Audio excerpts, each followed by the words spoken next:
여러분 안녕하십니까? 기업가 이야기를 좀 하려고 나왔습니다.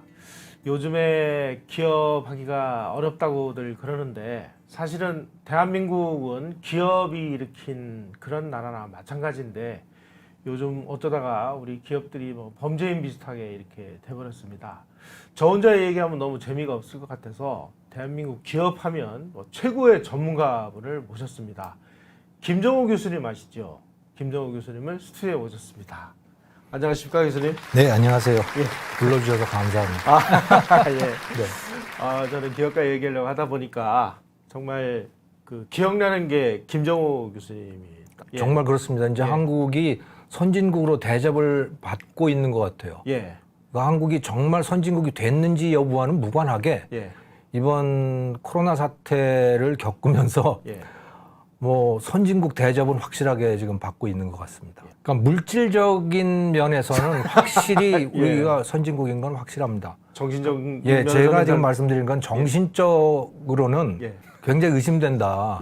선진국이라면 최소한 네. 자기 삶에 대해서 자기가 책임진다는 의식은 분명히 있어야 되는데 예. 그게 없어져 가서 예. 뭐 아르헨티나나 무슨 뭐 베네수엘라나 뭐 이런 식의 의식을 자꾸 가지게 되는 것 같아요, 우리가. 뭐 주면 좋아하고, 예. 공짜 좋아하고, 예. 예.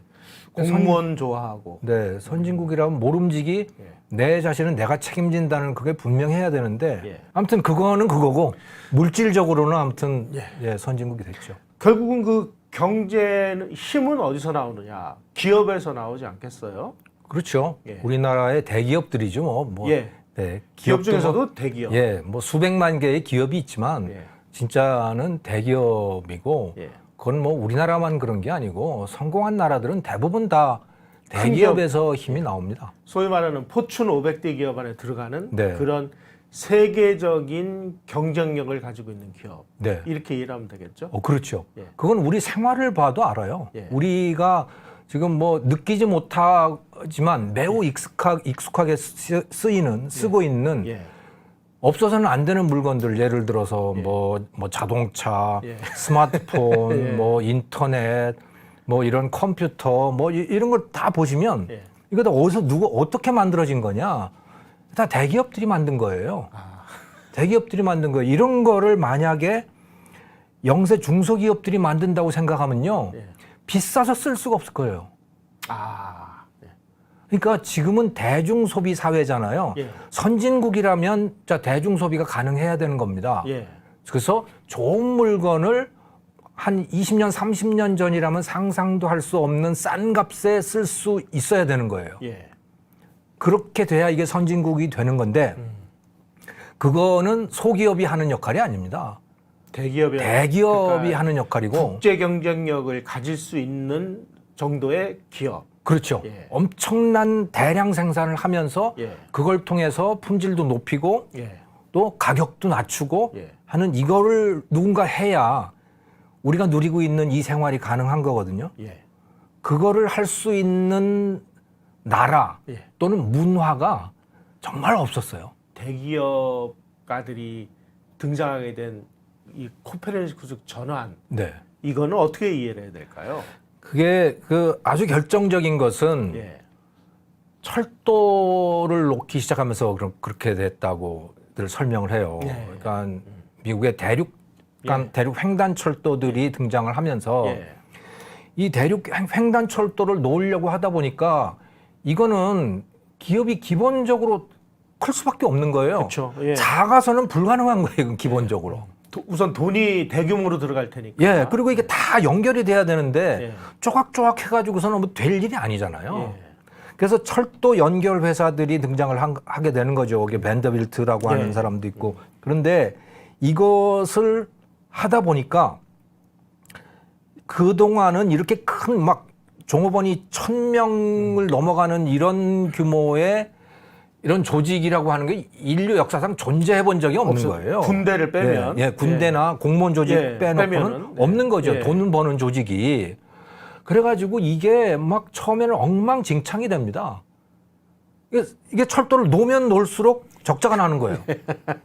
왜냐하면 조직이 너무 커버리니까 이게 눈에 안 보이는 거죠. 통제가 안 되는 거죠. 네. 예. 그때 이 조직을 통제하는 방식들을 이제 개발을 하기 시작하는 겁니다. 그게 이 대기업의 천재 같은 인간들이 그렇죠. 예. 거기에서 회계라고 하는 것도 등장을 하고 예. 또 각자의 그 분야의 전문 분야라고 하는 것도 예. 그때 등장을 하고 예. 너는 요것만 해. 그리고 요거하고 요거하는 어떻게 연결하는 거야 하는 이 조직의 구성 원리들이 등장을 하기 시작하는 거예요.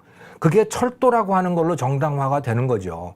그러면서 어떤 면에서는 군대보다 더 커지는 조직으로 그렇죠. 이제 떠오르는 거죠. 그리고 특이하게도 미국 사람들은 예. 그거를 용납을 하는 거예요. 하하.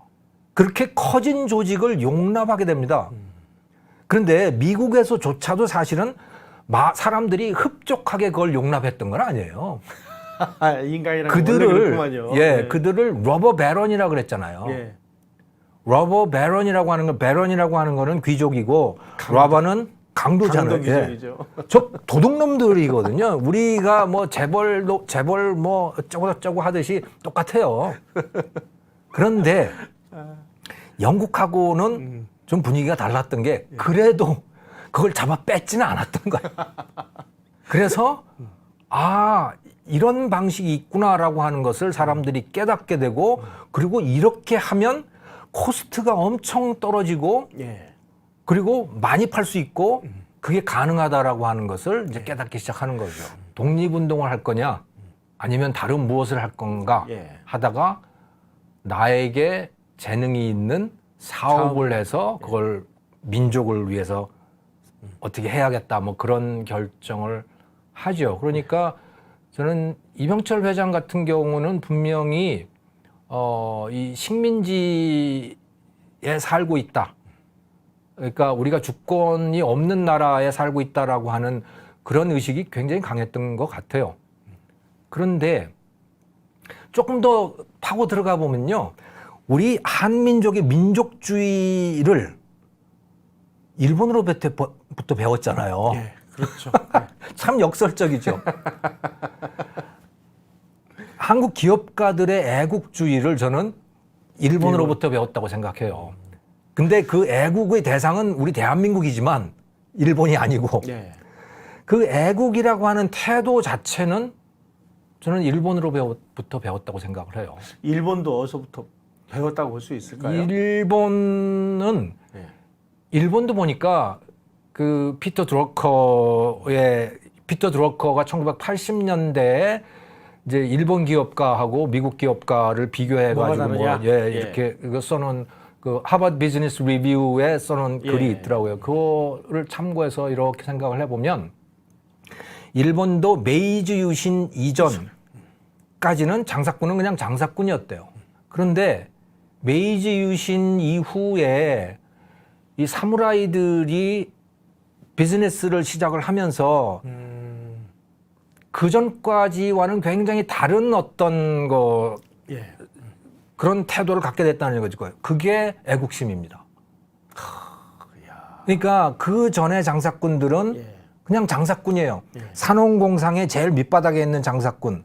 그 일본은 비교적 상업이 많이 허용이 됐지만 그렇죠. 그럼에도 불구하고 장사는 천한 거였던 거죠. 그저 어쩔 수 없이 하는 것이었는데 사무라이가 메이지 유신 이후에 사무라이가 비즈니스로 들어오기 시작하면서 국가를 위한 어떤 거라고 하는 명분을 스스로 갖게 된 거예요. 야, 그야말로 정말 혁명적인 변화가 일어난 거네요. 그러니까 서양 같으면 소위 근세 시민혁명이라고 하는 걸 통해서 사람들의 의식이 바뀌잖아요. 독립적인 인간, 또 국가와 나와의 관계가 뭔가 이런 것들에 대한 자각들이 생겨나는데 일본 같은 경우는 그게 메이지 유신이라고 하는 위에서부터의 혁명으로 그게 왔던 것 같고 그러면서 일본의 청년들이 굉장한 자각을 하게 되는 거 아닌가. 그리고 대 기자님 말씀하셨듯이 그 후쿠자와 유키치라든가 또는 그 나카모토 뭐 누군가요? 뭐 아무튼 영국의 그 자조론. 셀프 헬프라고 하는 그 자조론이라든가 또는 존 스튜어트 밀의 자유론. 이런 것들을 번역을 하고 그걸 100만 권이 팔렸다고? 그 지방 시찰 가다가 상공부 장관 누구한테 그 물어보잖아요. 산업공상 중에 어떤 게 제일 중요한 거야? 그랬더니 그 박중훈인가요? 예. 박중훈 장관한테 물어봤는데 박중훈이 딱 보니까 이분이 기술을 중시하는 것 같아서 공상농사 아닙니까? 그랬더니 상공농사다. 네, 상공농사다. 왜 그러냐? 팔아야지. 아무리 팔지 못하면 뭐하냐? 예. 이 생각이 아주 투철했던 것 같고, 예. 그리고 그랬기 때문에 60년대에 경공업에서 장사 잘했던 장사꾼들을 골라서 중화공업을 맡기죠. 그걸 중화공업을 맡기는 거죠. 이거는 정말 상식으로 생각하면 인간의 기본 도리로 생각하면 이건 있을 수 없는 일입니다.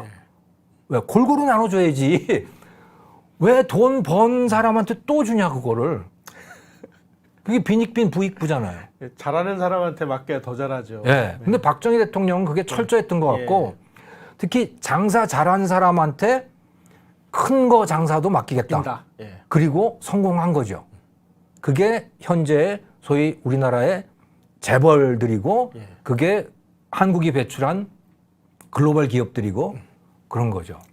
그 당시에 새로 출범한 100여 개가나 되는 그 수많은 신흥 독립국들 중에 우리 같은 그런 지도자를 만난 사람들이 없었어요. 이승만이며 박정희 같은 사람.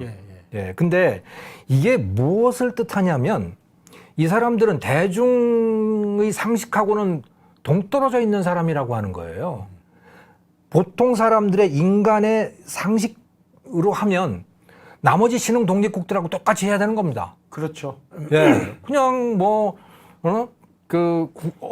지도자가 어버이처럼 다 보살펴주고, 그냥 골고루 나눠주고, 뭐 다 이래야 되는 거예요. 정부가 다 국민의 삶을 책임져주고. 그렇죠. 그리고 무슨 산업을 하려면 다 공무원들이 해야 되는 거고. 왜? 중요한 일이니까. 중요한 일을 장사꾼한테 맡기면 큰일 나지.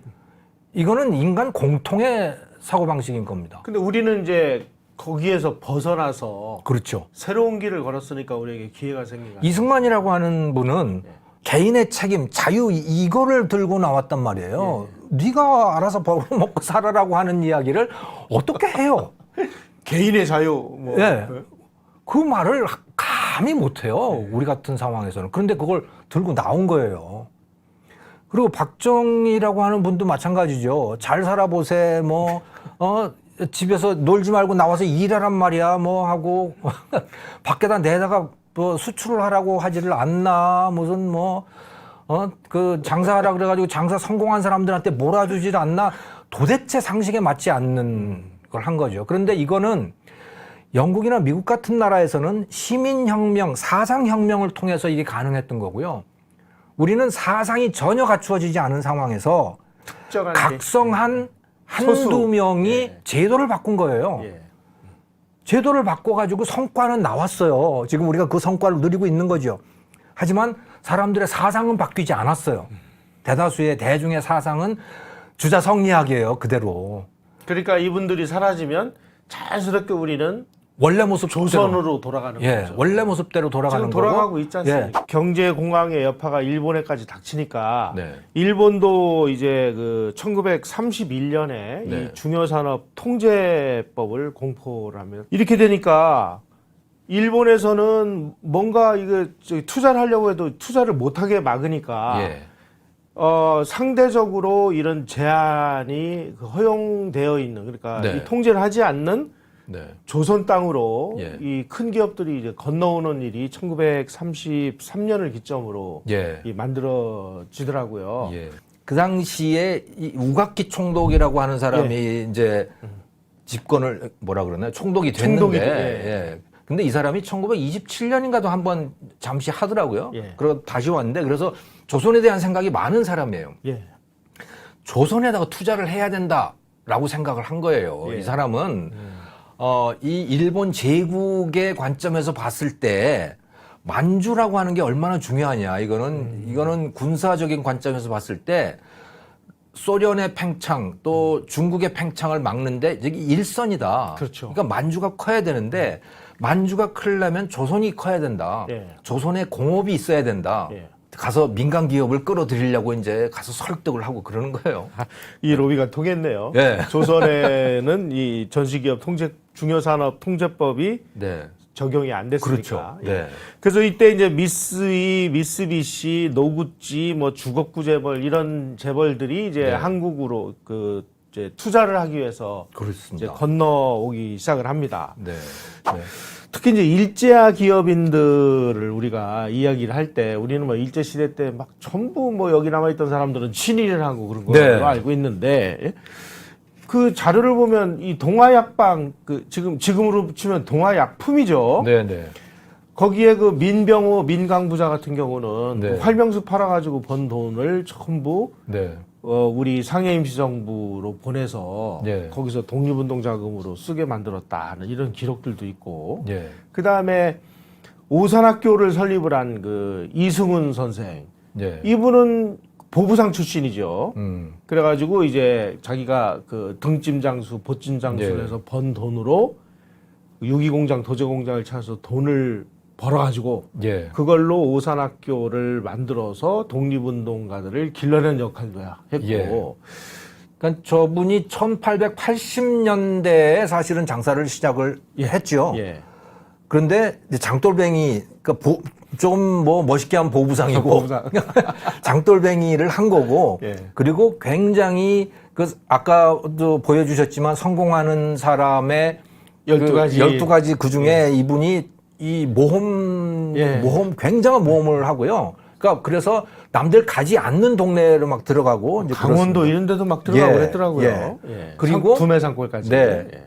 그러던 그 회사가 오늘날 저렇게 네, 컸습니다. 네, 그렇습니다. 예. 네. 1896년 8월 1일 날 배옥의 종로사가 광장시장 사거리 아까 말씀하신 그 저기 종묘 부근 네, 네, 거기에서 이제 박승직 상점을 문을 열었고 네, 주로 이제 취급한 것은 포목, 면직무를 그 담당을 했고 그래서 네, 올해로 치면 기업 역사가 124년째인 네, 국내 최장수 기업이다 이렇게 예. 우리가 이야기를 할 수가 있겠습니다. 공익사를 인천, 뭐 평양, 중국 심양 네, 지점을 설치를 했고 네, 그다음에 부산, 원산, 강경, 중국 단동, 네, 장춘, 하얼빈에 출장소를 개설했고 네. 그래서 국제무역을 하는 이제 이런 정도의 그 사이즈가 된 그렇죠. 거예요. 굉장한 상인입니다. 박승재 예. 씨는. 그런데 나중에 저 예. 공익사라고 하는 것이 예. 문제가 돼가지고 친일파로 이제 지목이 되고 그렇게 되는 거죠. 여기 일본인도 참여를 했었어요. 나중에는 저 네. 공익사에. 예. 네. 그러니까 저 무렵에 이제 그 국제무역을 할 정도로 이제 소위 말하는 이제 상제의 폭발이다 이렇게 이해를 할 수도 있겠네요. 그럼요. 예. 그럼요. 그때 조선총독부가 예, 한국에다가 맥주 공장을 좀 지려고 하는데 허가 좀 내주십시오. 그러니까 네. 조선총독부는 그럼 조선에다가 별도 법인을 그 설립하면 내주겠다. 맥주는 아무래도 이게 이제 소비식품이기 때문에 네. 국내에다가 이게 좀 잘 팔아야 될 거 아니에요. 그 국내 이 그 상권을 좀 잘 알고 있는 사람이 누구냐 찾아보니까 그 당시에 경상방직을 하는 김현수 네. 그리고 당대 최고의 그 종로 상권의 대부 박승직 이 두 사람이 나타나는 거예요. 그러니까 상업자본가와 산업자본가를 한 명씩 넣은 거군요. 예, 그래서 조선 대표 기업가 두 사람을 네. 뽑아가지고 주주로 참여를 시킵니다. 처음에는 그러니까 포목점과 무역업으로 시작을 했고 예, 그러다가 오비맥주를 인수하면서 예. 이제 산업자본 예. 제조업으로 들어오게 예. 되는 거죠. 네. 네. 그렇게 해서 제조업으로 들어오긴 들어왔는데 네. 이 그 기업의 성격의 뿌리가 네. 워낙 이 보부상으로 시작하다 보니까 네. 이런 뭐 제조업이라기보다는 네. 소비재 위주의 이런 쪽으로 네. 이 산업이 포진되는 이런 하나의 좀 그 출발이 되질 않나 하는 생각이 들어요. 예. 그 저 대박이 있는데 네. 저걸 두산 경영대상 수상자에게 저 대박을 상징화한 네. 금대박을 만들어서 준다 그래요. 네. 그래서 이게 뭔가 봤더니 그 박승직 씨가 그 아들에게 그 가업을 물려주면서 네, 네.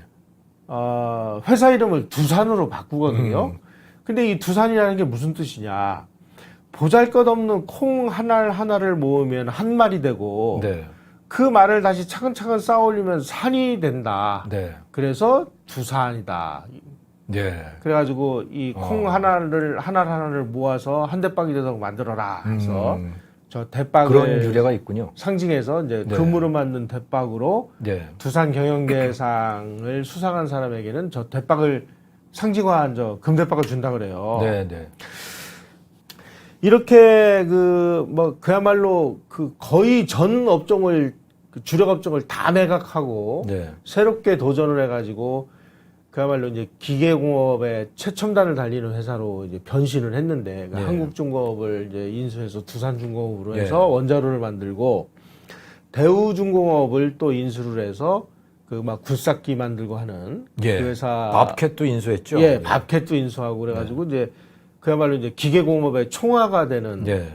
한국중공업 같은 거는 이제 공장을 만드는 공장이라고 해서 아마 세계적으로도 저런 예. 정도의 큰 공장이 쉽지가 않은데 그래가지고 이때 이제 원자로 그 사업에 뛰어들어서 우리가 지금 저 두바이에다가 수출하는 그 한국 표준형 원자로 그 원자로를 만드는 회사가 됐는데 예. 지금 현 정부가 이 잘 나가는 이 원자력 산업을 다 두드려 잡고 그러니까 최대 피해자가 됐어요. 이 정부가 들어와가지고. 예. 네. 그래서 지금 저 원자로 만드는 저기 장면이네요. 예. 예. 그런데 아니 지금 우리는 원자력 안 하겠다 이렇게 되니까 그러면 저 회사는 그럼 어떻게 돼요 앞으로? 이 3.1운동 일어나던 해에 경성방직을 만들었다는 사실. 조선에서 면포의 수용이 연간 약 4,200만 원 정도가 되는데 네. 그 중에서 2,700만 원은 수입을 해서 쓰고 있다. 여기 대한 자급자족을 해야 우리 조선 경제가 독립할 거 아니냐. 네. 우리는 경성방직 주식회사를 설립해서 우선 면직물 제조를 제1번의 업으로 한다. 그리고 적당한 시기가 오면 방적 사업도 우리가 같이 할 것이다. 그리고 이제 한국인 주주들이 이제 십시일반으로 주식을 사줘가지고 네. 그 저기 납입을 해서 네. 대한민국 최초의 대기업을 일구는 발판을 마련했다. 네. 네. 집신 문화에서 고무신 문화로 네. 이제 고무신을 만들어 가지고 네. 별표 고무신을 가지고 이제 네. 만주까지 또 그 진출했다고 그래요. 네. 특히 그 남한방적의 그 노무과에다가 네. 교육 담당을 줬습니다. 아하, 그렇군요. 교육계를 신설해 가지고 네. 그 교육을 담당한 사람이 최복현이라는 분인데 저 최복현이라는 분이 해방 후에 서울시 교육감을 해요. 네. 그때 이제 아, 그분이에요? 최복현? 예, 그분이 네, 들어봤어요. 남한방적 주식회사의 네. 노무과 교육 담당이었습니다. 그렇군요. 이게 바로 저 한국 최초의 산업체 병설학교의 원형입니다. 네. 이게. 네. 왜냐하면 예. 월급에서 의료보험 떼기가 제일 좋은 것이 기업이잖아요. 그렇죠. 두 번째로 떼고 주면 되니까. 떼고 주면 되니까. 네. 그도 기업체한테, 예. 사업자한테 저 반 부담하라 이렇게 시키는데. 그다음에 사업체한테 반을 네. 부담하라고 그래도 부담 없이 부담할 수 있는 네. 곳은 대기업밖에 맞아요, 없습니다. 맞아요. 그래서 처음에는 이제 몇백인 이상의 대기업에서부터 시작을 해보고 네. 그것을 점차 뭐 300인 이상으로 150인 이상으로 100인 이상으로 하다가 지금은 전 국민 의료보험으로 만드는 네. 이때 그 의료보험 제도 얘기가 나왔을 때 우리 사회에서 거의 모든 사람들이 다 반대를 했어요. 그때 쌍수를 들어서 이거 해야 된다라고 그 저 대통령에게 힘을 실어준 게 이 김현수 회장이라는 거 아닙니까? 아, 그렇군요. 아니 우리는 1930년대 했다 우리는. 네. 그러면서 김현수 선생이 기업체 그 의료보험 도입하는데 가장 먼저 앞장서서 우리나라의 의료보험 제도가 지금 이렇게 전 세계에서도 부러워하는 의료보험 제도가 네. 만들어지는 결정적인 계기가 됐는데 그 시절에 이 직공들 아프고 그러면은 치료해주고 하는 이런 그러게요. 의료보험 시스템을 만들다가 의료보험을 실시를 했다는 거 아닙니까? 어떻게 그런 생각을 했는지 모르겠어요. 정말 그 맨손으로 시작을 한 기업인이 박흥식이었습니다. 이 쌀 장사에 손을 대면서 부를 축적하기 시작했다. 16살에. 16살. 돈 한 푼 없이 네. 소년 가장이. 네, 뭐 저 때가 민영이 3.1운동 때죠. 그거 해. 예, 1919년. 그렇습니다. 네. 예. 그러니까 형이 돌아가시니까 이제 집안의 그 이 삶을 본인이 책임져야 됐기 때문에 네. 이제 16살 나이로 돈 한 푼 없이 시장에 가서 쌀 장사를 시작을 해서 네. 쌀을 이제 무역을 했는데 네. 그 당시 일본에 이제 쌀 수출한 일본으로 거죠? 쌀 수출하는 네. 그게 이제 대박을 쳐가지고 네. 아마 이분이 그래도 뭐 상제가 상당히 뛰어났던 것 같아요. 네. 불과 1년 만에 이제 그 미국상 규모가 있는 미국상으로 성장했다. 이때 이 기회를 봤던 것 같아요. 그래가지고 화신 무역을 설립을 해가지고 독일 사람, 일본 사람을 고문으로 채용을 해서 중국, 동남아, 유럽, 남아프리카, 미국까지 진출을 하고 중국 시장을 개척을 위해서 천진하고 상해 출장소를 설치를 하고 그리고 무역회사를 설립한 지 5개월 만에 남아프리카의 양은식기를 수출하고 미국에다가 명태를 수출하고 또 더 재밌는 건 태국에다가 네. 국산 온도가 150만 켤레를 수출하는 성공했다. 네. 야, 이거 참. 와.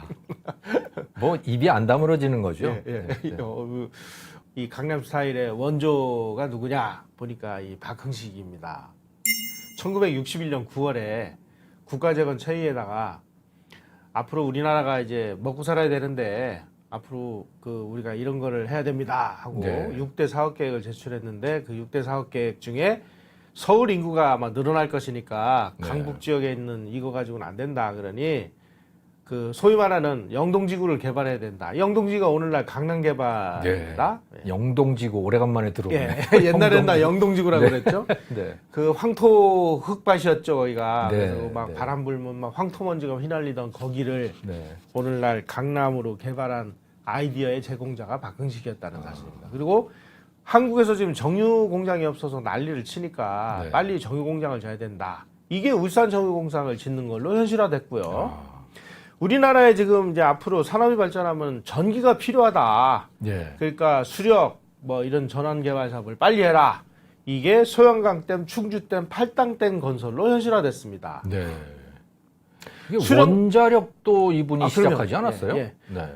아 이거 그렇죠. 예, 네, 네, 네. 그 수력 가지고는 안 되니까 네, 네, 화력 발전소도 네, 맞아요. 해야 되고 뭐 원자력도 해야 되고 그렇다. 네. 그래가지고 나중에 그 제 1호 원전을 건설할 때 네. 그 원자로가 아닌 그 발전기를 네. 화신이 그 도입을 하는데 그 화신 무역이 주인공이 됩니다. 그렇군요. 그 다음에 이게 이제 경제가 좀 넉넉해지면 사람들이 놀러 가야 된다. 예. 그래서 서울 주변에다가 유원지를 만들어야 되는데 유원지가 들어설 적지로는 팔당이 있고 네. 한강변이 있고 네. 그리고 가까운 인천이 있다. 인천에다가 해수욕장을 건설하자. 네. 그 송도 해수욕장 송도 건설이 해수욕장이 됐고 그래서 오늘날 생겼군요. 팔당에 한강변에 이런 네. 그 여러 가지 시설이 들어섰습니다. 그리고 수입 대체를 해야 된다. 네. 그러기 위해서 화학섬유 공장을 건설해야 된다. 그래서 네. 본인이 직접 뛰어들었는데 이거는 좀 재미를 못 봤죠. 저거는 실패했죠. 네. 네. 지금 저기 아파트 단지가 들어섰더라고요. 흥안 화섬. 도농이죠. 자리에. 그 자리가. 네. 예, 예. 오늘은 여러분들이 너무나 잘 아시는 그야말로 대한민국에서 기업인 하면 그야말로 첫 손가락 안에 꼽히는 그런 인물을 주인공으로 모셨습니다. 삼성그룹의 창업자 이병철 회장입니다. 이병철 회장이 우리 기업사 그리고 대한민국의 경제와 산업 그리고 문화에 끼친 영향은 그야말로 뭐 해량할 수 없을 정도로 많습니다. 예. 평범하지는 않은 분이었던 것 같아요. 네. 그리고 아주 사색을 되게 즐기고 특히 음식 남기는 걸 그렇게 싫어했다 그래요. 저건 옛날 분들 뭐 다 그랬죠. 예. 그래서 저 그릇에다가 물 부어가 밥그릇에 물 부어가지고 마시고 저희도 그랬으니까 예. 그거는. 그러니까 네. 그 통상 우리가 알고 있는 기업인의 스타일하고는 참 네. 많이 달라도 많이 다른 분 예. 이런 느낌이 드네요. 수도자였다고 봐요. 예. 네. 또 그 이병철 회장과 관련된 기록을 제가 찾아보니까 네. 하여간 그날 해야 될 일이 완벽하게 정해져 있는 분이다. 예. 이렇게 얘기를 하네요. 그리고 그러게요. 본인이 쓰신 그 호암자전을 제가 찾아보니까 네. 기상은 6시 전후에 일어난다. 네. 늘 같은 시간에 일어난다. 네. 시계같이 일어난다 나는. 예. 예. 그리고 화요일엔 붓글씨를 쓰고 네. 수요일하고 금요일에는 수금 일요일에는 골프를 꼭 치고 네. 그다음에 일어나서 제일 먼저 목욕을 하고 네. 그래서 정신이 깨끗해지면 오늘 내가 해야 될 일을 메모를 한답니다. 네. 그러면 이제 10가지 내지 15가지가 생각나는데 어제 했던 걸 찾아와 가지고 대조해서 오늘 어제 못한 일 보충을 한대요. 그래가지고 거기다가 이제 그 스케줄에 의해서 움직이는데 이 조선 사람, 한국 사람으로선 도저히 갈 수 없는 경지인데 자신의 근데 그런 분신들을 만들어야 될 거 아닙니까? 그래야 예. 비즈니스가 되죠. 그래서 그렇게 교육에 많은 돈을 투자를 했고 그거를 치열하게 교육을 시켰고 그리고 많은 사람들이 거기에 따라왔던 거죠. 예. 왜냐하면 그렇게 하면 비즈니스가 됐고 돈이 벌렸고 많은 보상을 할 수 있었고 이게 선순환을 이루었던 겁니다. 새로 사업을 시작할 때는 재미가 나고 적극적으로 아주 그야말로 엔돌핀이 도는데 네. 뭘 새로 창조한다는 게 그렇게 재미가 있다. 네. 근데 다 만들어 놓은 거, 그 회사가 뭐 잘 돌아가면 좋고 잘 안 돌아가고 뭐 이런 보고를 받으면 막 되게 짜증이 난대요. 그래서 나는 똑같은 일을 하라고 하면 굉장히 싫다. 네. 이렇게 말씀을. 뭐 한참 때는 보니까 1년에 기업 하나 또는 어떤 때는 1년에 2개 만들 때도 있고 뭐 그렇더라고요. 예. 그것도 또 뭐 보통 만드는 게 아니라 했다 하면 또 1등을 안 하면 직성이 안 풀리는 사람이니까. 뭐 미풍 제외하고는 거의 다 1등 하지 않았나요? 그렇죠. 네. 예. 미풍은 안 됐죠. 미호는 못 넘어섰죠. 예. 아이들 자는 모습을 보다가 야, 나 이렇게 살아서 안 되겠구나. 음. 사업하자. 그래서 사업했다는 거 아니에요? 네, 그랬죠. 예. 네. 그래서 그 첫 사업이 정미소 사업이었습니다. 네, 네. 그리고 하필이면 정미소 이름을 또 협동 정미소다. 이렇게 예. 정했는데 마산에서 그 정미소 사업을 창업했네요. 26세 때. 예, 예.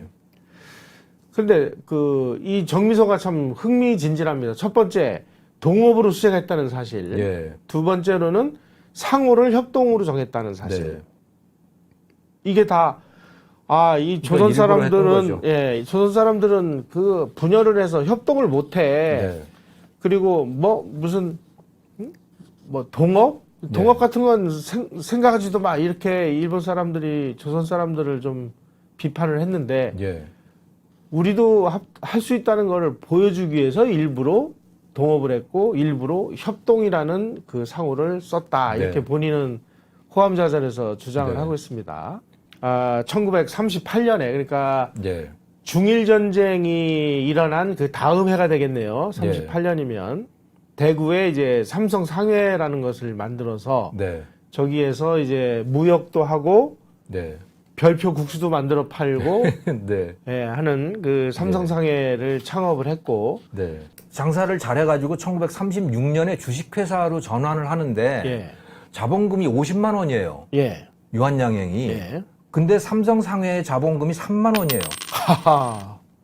그러니까 유한양행이 어마어마한 회사였어요. 예, 근데 지금 비교해보면 이제 삼성은 시가총액이 500조인데 이제 유한양행 그룹은 한 1조 좀 넘거나 이제 그렇죠. 뭐 예. 유한양행도 훌륭한 회사지만 예. 이 삼성이라고 하는 회사가 그러니까 얼마나 성장을 했는지. 어떤가 하는 거고 예. 내가 이렇게 장사해서 번 60억 원 있으니까 이 돈으로 한국에다가 공장을 지면, 그래서 저 길거리에 지금 직업이 없어가지고 떠도는 저 피난민들을 예. 저 직원으로 채용을 하면 저 사람도 좋은 일이고 나도 좋고 내가 열심히 물건 만들면은 국가에다가도 세금을 내고 그러니까 나도 좋고 국가도 좋고 모든 사람들이 다 좋은 이런 일을 해야 되겠다. 아마 이렇게 결론을 내신 것 같아요. 그렇습니다. 그때 우리 피난지의 부산에 우리가 뭐 옷감이 제대로 있겠습니까? 뭐가 있겠습니까? 네. 거의 부산 일대에 사는 전 국민이 미군 부대에서 흘러온 그 군복을 네. 물들여 가지고 군복 문들여서 입고. 예, 물들여서 입는 저 모습을 보고 저 고등학교 때도 저 군복 예. 전투복 물들여가지고 입고 그랬는데. 야, 우리 국민에게 정말 양질의 옷감을 만들어서 옷을 해 입히자. 네. 근데 이 뭐 평범한 옷감이야 다른 사람이 다 짜니까 옷감 중에서 제일 고급, 네. 최고의 기술, 제일 어려운 게 뭐냐? 이 보니까 모직이에요. 모직이죠. 예. 네.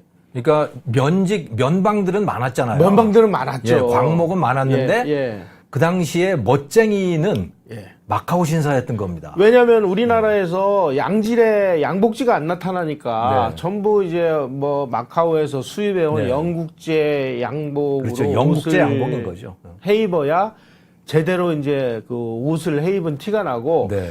국산 양복지로 옷을 해 입으면 막 비 오면은 막 물이 빠지고 이런 땀 흘리면은 막 네. 그 셔츠에 막 물이 배고 하는 이런 일이 있어서 모직에 이제 동원을 하는데 이 제일 모직을 그 건설하는 과정에서 이병철 회장의 이 기획자로서의 탁월한 능력이 이제 폭발하는 예. 그런 면모들이 보입니다.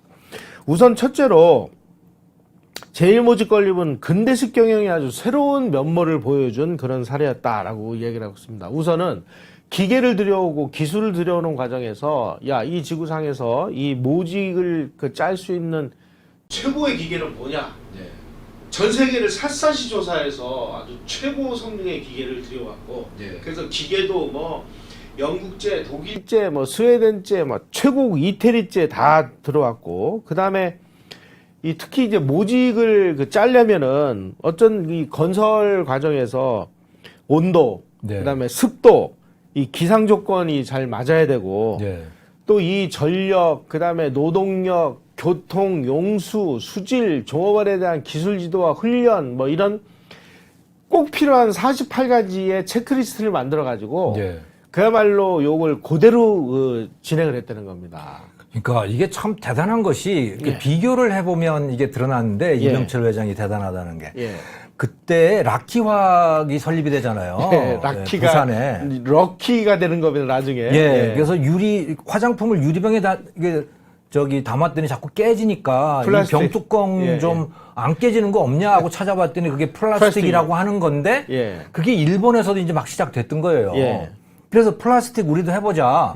그 플라스틱 기계를 좀 들여다보자 하고 찾아보니까 이제 일본 거보다 미국 게 좋다는 거예요. 예. 그래서 미국에 가서 그 전쟁통에 그 구인회 씨 동생이 미국 가가지고 미국 플라스틱 기계를 들여오는데 나중에 알고 보니까 그게 샘플용 기계였다는 겁니다. 근데 그거 가지고 만들었던 거예요, 우리는 그냥. 그것도 모르고 그게. 그러니까.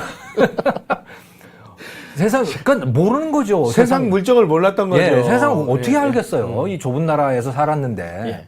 근데 이 어른은 근데 저거를 다 이것저것 체크리스트를 따져봐. 만들어서 네, 그러니까. 영국제 기계, 독일제 기계, 네. 이태리제 기계 다 비교해서 네. 이 최신의 애들만 가지고 있고 요 아마 체크리스트도 네. 본인이 이제 와세다 대학교 출신이고 그리고 이때쯤이면 이미 이제 한국에서 네. 정말 잘 나가는 총만 박는 기업이라는 그런 그 타이틀도 있고 그러니까 일본에 가서 이제 자료 수집도 많이 하고 네. 그러면서 아마 일본 쪽에 그런 그 방법론을 많이 배워왔던 것 같습니다. 그렇겠죠. 예. 네, 그렇겠죠. 이때서부터 이제 그 이병철 회장은 기업이란 무엇이냐, 네. 업을 기획하는 것이다. 음. 경영이란 무엇이냐, 새로 집을 짓거나 길을 닦을 때 미리 해놓는 측량 계획이다. 아하, 그렇군요. 그러니까 기업을 하려면 사전에 철저한 준비와 조사, 그리고 이것에 대한 이것을 실행에 옮길 수 있는 기술, 그 다음에 이것을 실행에 옮길 수 있는 직원, 교육, 뭐 이런 거에서부터 뭐 온도, 습도, 교통, 용수, 뭐 네. 이런 걸 이제 따지기 시작을 하니까 이 제일 모직이 성공을 안 하면 이상한 거죠. 예. 이제 노조가 생겨가지고 4.19 이후에 예. 그래서 막 대치를 하고 이러니까 예, 이병철 그 당시로는 사장이죠. 이병철 예. 사장이 직장 폐쇄를 시켜버립니다. 예, 아예 그냥 회사 문을 닫아버렸어요. 이거 노조가 있을 거면 나는 안 한다. 안 하겠다. 예. 예, 그래가지고 이 사람들이 버티다가 노조가 버티다가 결국은 항복을 하죠. 예. 네. 막 다른 직원들이 막 저 나가라고. 그러니까, 네. 그래서 결국 항복을 합니다. 어떤 면에서 보면은 이제 전경련에 한참 네. 뭐 모태라고도 볼 수 있고 네. 그런데 제1재단과 제1모직이 성공하기까지 이병철 회장의 목표는 돈을 버는 거였습니다. 네. 그런데 이제 그 다음의 목표는 도대체 국가 차원에서 우리나라가 언제까지 후진국 노릇만 하고 있을 거냐. 도대체 우리가 선진국이 되려면 뭘 어떻게 해야 되느냐라는 것을 연구하기 위해서 내가 사제를 털어서 네. 1958년에 한국경제재건연구소라는 것을 만들었다. 호암자전에 이렇게 나옵니다. 수출 주도형 공업화 전략이라는 것입니다. 벌써 그때 만들어졌어요? 그렇습니다. 예. 저는 박정희 정부 초기에 만들어졌다고 생각을 했는데 그 이전에 이미 만들어졌군요. 그렇습니다. 그래서 그 이병철 회장이 네. 제1모직을 만들어 가지고 골든텍스 이런 걸 만들어서 그 시장에 내놓으니까 영국제 양복지의 수입 대체는 물론이고 네. 홍콩 이런 데서 야 그 골든텍스 그 괜찮다는데 네.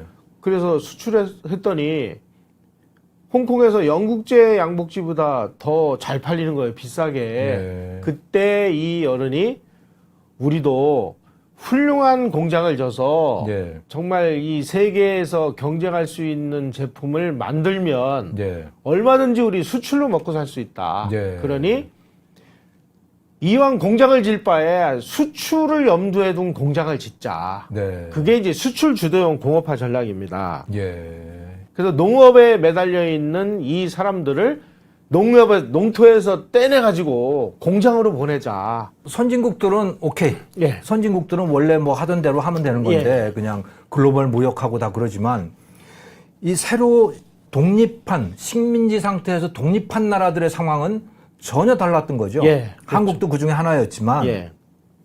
뭐냐면 늘 착취를 당한다고 생각을 했던 거 아닙니까? 그렇죠. 예, 맨날 늘 착취를 당하는 거예요. 그런데 무역을 하면 수출을 한다고 해보자. 그럼 뭘 팔아먹겠냐? 뭐 사과나 배나 네, 뭐 아니면 뭐 광물질이나 뭐 다 이런 걸 텐데. 물고기나 뭐 자기들이 말린 가진 게 건어물이나. 그거니까 예. 그걸 해봐야 얘네들한테 착취당한다. 예. 그게 종속 이론이었어요. 예. 그 종속 이론이 1955년 50부터 60년 사이에 중남미에서 등장을 했고 그것은 그때 이론화가 되긴 했지만 당시에 새로 독립한 나라 사람들의 그냥 공통적인 정서였던 거죠. 그렇죠. 예. 그거를 종속 이론이라고 하는 걸로 이제 정교하게 만들어 놓은 거지만 예. 그러니까 그들이 할 경제라는 게 뭐냐? 그거는 다 폐쇄 경제예요. 예. 그리고 지금까지 선진국에서 종주국 자기를 지배하던 그 나라에서 수입해 쓰던 거를 우리가 직접 만들자. 수입 대체. 예. 예. 그래서 종속 이론, 수입 대체, 예. 그다음에 플러스 레닌주의, 스탈리니즘인 겁니다. 예. 그 레닌주의는 이 종속 이론하고 비슷해요. 네. 제국주의자들하고는 같이 뭘 하면 망한다. 네, 망하니까. 착취당한다. 예, 그러니까 제국주의하고는 손을 끊어야 된다라고 하는 것이고 스탈리니즘은 계획주의죠. 예. 경제개발 5개년 계획이라고 하는. 예, 그래서 국가가 모든 것을 해야 된다라고 하는 그런 거였어요. 그러니까 이 브라질 무슨 뭐 이 베네수엘라 무슨 뭐 멕시코 모든 나라들 예. 또 인도 파키스탄 뭐 하는 이 모든 나라들이 그래서 나라 문을 닫아 걸고 수입 대체를 하고 예. 정부가 또 공무원이 모든 경제를 관장하는 이런 시스템이었거든요. 예. 근데 우리는 기업인들이 이제 이런 아이디어를 나라 문을 열고 예. 계획을 세우긴 했지만 국가에서 예. 그 계획이 상당히 느슨했고 예. 또 그 계획마저도 집행하는 것은 공무원이 아니고 기업인들이 다 기업인이 한 거예요. 예. 1966년에 이제 공장을 짓는 과정에서 공장 자재뿐만이 아니고 네. 뭐 사카린, 네. 이맹희 씨의 그 묻어둔 이야기라는 자서전을 예. 볼까요? 뭐 양변기를 비롯해서 그때 에어컨을 수입을 했더라고요. 어마어마한 네. 그 뭐 이 소비재를 수입을 예. 해왔더라고요. 네. 그 당시 한국 비료를 건설하는데 네. 하청업체로 참여한 분이 누구냐면 정재영 회장입니다. 아, 그렇군요. 예. 네. 그때 그 정재영 회장의 말씀에 의하면 네. 한국비료 사건이 터졌을 때 그 어마어마한 그 이 소비재 네. 예를 들면 뭐 양변기 지금 말씀하신 네. 에어컨 뭐 욕조 타일 뭐 이런 거 네. 아주 고급들 이런 걸 전부 한국비료 근데 그 무렵에는 이렇게 그 플랜트를 예. 발주를 하면 예. 리베이트들이 다 있었던 것 같아요. 아. 그래서 여기서도 예, 예. 이제 그 미쓰인가 미쓰비시인가 여기서 이제 리베이트를 줘야 되는데 리베이트를 주는 방법이 뭐냐? 예. 그게 이제 물건으로 준 거예요. 그걸 가져온 거죠. 예, 그걸 가져왔는데 이제 그게 밀수가 된 거죠. 예. 이때 이병철 회장이 야 천리제방도 개미구멍 하나로 무너지는구나 네. 하는 거를 이제 처절하게 깨닫고 사업은 앞서가는 것이 능사가 아니라 네. 때가 올 때까지 장고를 해야 되겠다 해가지고 이 한국비료의 그 사건 이후로 이병철 회장은 계속 남의 뒤를 따라가는 전략으로 자기의 그 전략을 수정을 합니다. 반도체는 예, 정말 저거는 그러니까 나라의 운명을 예. 건 투자였는데 네, 사실 이게 83년에 이분이 반도체 투자를 하시죠. 그렇습니다. 예. 근데 삼성이 시작한 거는 회로기판 만드는 것부터 이제 그렇죠. 그걸 도전을 한 거죠. 근데 이 어른이 그 반도체를 시작을 하면서 하도 반대를 하니까 네. 이렇게 선언을 해요. 전기관 하나로 영국이 세계를 제패했는데 예. 우리도 반도체로 세계 1등 못 하겠느냐. 네. 왜 못한다고 하느냐. 네. 우리 한번 해보자. 그 임원들이 다 반대했죠. 예, 다 반대를 해가지고 예. 그럼에도 불구하고 계속 투자를 하니까 그래서 이분이 병상에 누워 있을 때 예. 그 임원들이 이병철 회장을 찾아가가지고 제발 이제 그 부회장, 그러니까 이건희가 예. 그 당시엔 부회장이니까 부회장이었죠. 예. 회장님 돌아가시고 나면 이건희 회장은 제발 이제 하지 말라고. 예, 이제 투자 그만하라고 제발 좀 유언으로 남겨달라고 그렇게 부탁을 했었대요. 그래서 결국 그 일베가 디램 라인 공장을 만들었죠. 네. 결국 이병철 회장이 살아계실 때 반도체는 그 호황을 한 번도 못 보고 돌아가셨어요. 그렇죠. 적자만 뭐 어마어마하게. 예, 예. 그러니까 마지막 순간 이분이 87년 11월에 돌아가셨나 그랬는데요. 87년 3월인가 제 3라인 빨리 투자 안 한다고 그냥 그때도 그 그냥 난리가 독촉을 났죠. 하고 그랬었어요. 예. 그래서 이제 완성을 했죠. 예. 그런데 뭐 다 적자죠. 그러니까 좋은 세상은 이건 회장이 다 보고 이분이 돌아가시자마자 대박이 나기 대박이 시작한 나기 거예요. 초창기에 상당한 손실에도 불구하고 네. 대량 생산을 위한 연구개발 그리고 대담한 설비 투자를 계속했다는 사실. 예. 이거는 이병철 회장 아니면 못한 거죠. 그러니까 미래를 내다본 거예요. 예. 미래를 보는 사람만 할 수 있는 거지. 예. 아니 미래도 모르는 상태에서 이거 어떻게 하면 망하는 돼요? 거죠, 그냥. 네. 둘째, 메모리 장치 등 전략적 품목을 선택과 집중을 해서 그 개발했다. 네. 셋째는 동일 재벌 그룹 내에서 금융을 포함한 다른 계열사들의 지원이 적극적으로 있었다는 사실. 네. 이게 한국이 가지고 있는 소위 말하는 이제 선단식 경영의 좋은 점이 되겠죠. 그렇지. 이게. 저 미국 같으면 저런 투자 못 해요. 안 되죠. 근데 네. 한국은 저게 계열사로서 리스크 네. 그 분담이 되는 거죠. 네. 넷째는 한국 기업에 보유하는 양질의 인적 자원이 있었다. 다섯째는 연구 기술 인력 훈련을 위해서 정부가 보조를 해줬다. 네. 자, 그러면 이 5가지 중에 정부의 역할은 뭐였느냐? 마지막 거 하나밖에 없어요. 그렇죠. R&D. 예. R&D에 이제 보조금 같은 걸 좀 주고 그렇습니다. 또는 세금 낼 때 저 부분을 과표에서 예. 빼주고 하는 뭐 그 그런 정도. 것들이죠. 그러니까 네. 그거 외에는 정부가 지원하거나 정부의 역할은 없었다는 거예요. 예. 그러니까 반도체는 순수히 기업인들이 모든 반대를 물리치고 했으니까 기업인들에게 월가관이 돌아가야 되는 거죠. 예. 이건희가 동양방송 이사하던 시절에 때 한국 예. 반도체를 인수를 하죠. 네, 한국 그 강기동 예, 박사라고 예, 하는 예. 분이 하는 예. 그 한국 반도체가 부도나기 직전인데 부천인가 어디에 있는 거. 예. 그걸 50% 지분을 인수를 해요. 그러니까 동양방송 이사일 때. 그리고 나중에 이제 나머지 50%를 삼성전자에서 인수를 해가지고 그거를 삼성 반도체로 만들어 놨는데 이게 계속 뭐 지지부진하고 뭐 이렇게 계속 적자만 나고 그러니까 삼성전자로 흡수를 하잖아요. 예. 그러니까 이병철 회장이 보니 이게 뭐야?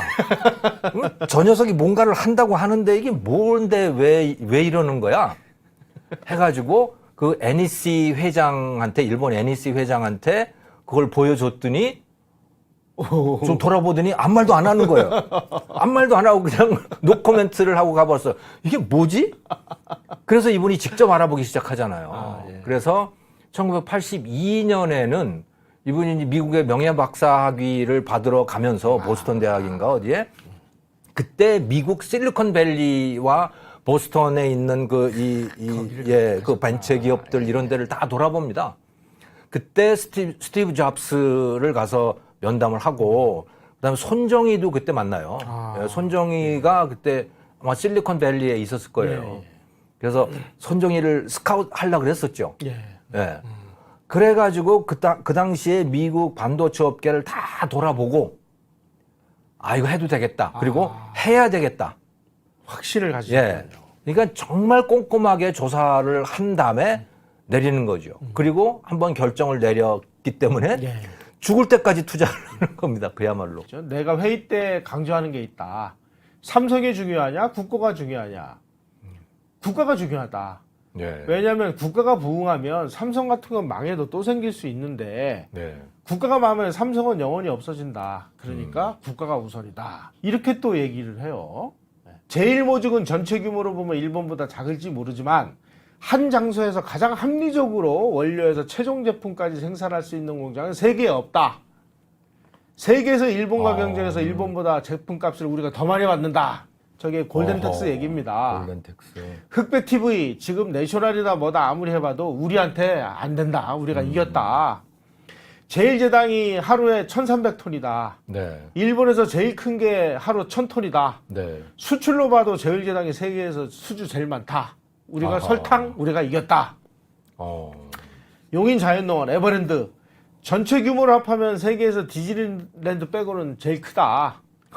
이것도 우리 일본 이겼다. 네. 일본을 이기기 일본을 넘어서는 위해서 것. 네. 일본을 넘어서기 위해서 일본을 배운 겁니다. 이분. 네. 그 지금 현재 그 삼성전자 하나가 네. 일본의 소니, 뭐 파나소닉 뭐 전자업체들 다 다 합쳐도 합친 거보다 훨씬 크죠. 시가총액이 삼성이 더 크죠. 예. 네. 우리가 그 이병철 회장 사례로 말씀드리면 일하는 사람에게는 일하지 않는 자가 가장 가혹하게 비판한다. 뭐 이런 그렇죠. 그리고 일하는 사람들은요, 남들이 비판을 해도 일하느라고 바빠서 일하느라고 바빠가지고 그거 뭐 그러거나 말거나 이래요. 근데 비판하는 자들은 그 비판을 직업으로 하기 때문에 또 정말 비판을 잘해요. 그 나라를 말아먹죠. 그래서 우리가 이병철 회장을 통해서 네. 우리 개발연대 우리가 어떻게 한강의 계절까지 이룰 수 있었는가라는 것을 네. 살펴봤습니다. 어떤 과정을 거쳐서 지금 여기까지 왔는지를 우리가 뒤돌아볼 때 정말 이 기업인들의 이 노고에 네. 머리를 숙이지 않을 수 없는 그런 그 고마움을 느낍니다. 우리 모두 그런 고마움을 가지고 우리 기업이 지금보다 더 한 단계 발전을 해서 고용을 창출하고 국가에다가 세금을 많이 내주고 그래야 대한민국 발전하는 거 아니겠습니까? 네. 그렇습니다. 그런 날이 다시 네. 회복될 수 있기를 네. 기대하면서 오늘 시간 마치도록 하겠습니다. 교수님 고맙습니다. 네, 감사합니다.